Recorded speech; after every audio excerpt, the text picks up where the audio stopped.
বসিরহাট শহর এবার আধুনিক রাস্তা পেতে চলেছে।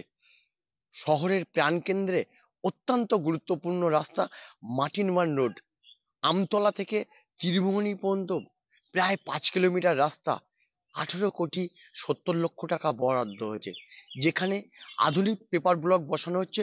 অন্যদিকে শীর্ষসার প্রযুক্তিতে এই রাস্তা তৈরি হচ্ছে, যা খুব তাড়াতাড়ি এই শহরে এই কেন্দ্রে যে রাস্তা, একাধিক গুরুত্বপূর্ণ অফিস রয়েছে।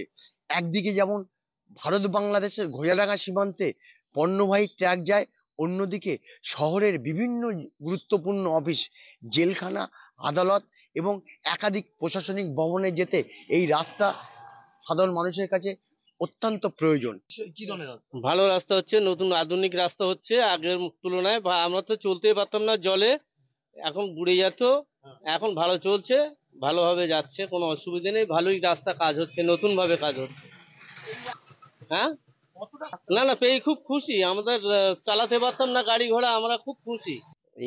আমাদের এই রাস্তায় অ্যাকচুয়ালি মেন যেটা আদালত পড়ে, অনেকগুলো স্কুল পড়ে, দুটো তিনটে স্কুল পড়ে, প্লাস রবীন্দ্রভবন আছে, মেন রোড বলতে একদম, প্লাস সীমান্ত আছে, এগুলো যে আছে তার জন্য মেন প্রয়োজন। আর কোর্ট ফোর্ট গুলো তো আছেই, কোর্ট আদালত অফিস সবই এই পাশের উপর দিয়ে, রাস্তার উপর দিয়ে হয়। এখন রাস্তায় কাজ হচ্ছে বলে গাড়ি ঘোড়ার চাপ একটু কম, একটু বেশি। তারপরে রাস্তা এরকম উপযুক্ত রাস্তা এখনো পর্যন্ত হয়নি, আমাদের জন্মে আমরা দেখিনি, হয়তো বাবাদের জন্মে দেখেছি কিনা। নতুন রূপে নতুন গঠনে মাটিরমান রোড বসিরহাটবাসীকে উপহার দিয়েছেন। অবশ্যই ধন্যবাদ জানাবো পিডব্লিউডি ডিপার্টমেন্টের মন্ত্রী তথা সমস্ত ইঞ্জিনিয়ার, পিডব্লিউডি রোডস এর যারা দায়িত্বপ্রাপ্ত, যাদের উদ্যোগে এরকম একটা আধুনিক মাটিরমান রোড বসিরহাটবাসী উপহার পাচ্ছে। অর্থাৎ খুব শীঘ্রই তা উদ্বোধনের অপেক্ষায় বসিরহাট শহরের মানুষ। আমার শহর বসিরহাট থেকে সঞ্জিত চক্রবর্তী, কলকাতা টিভি।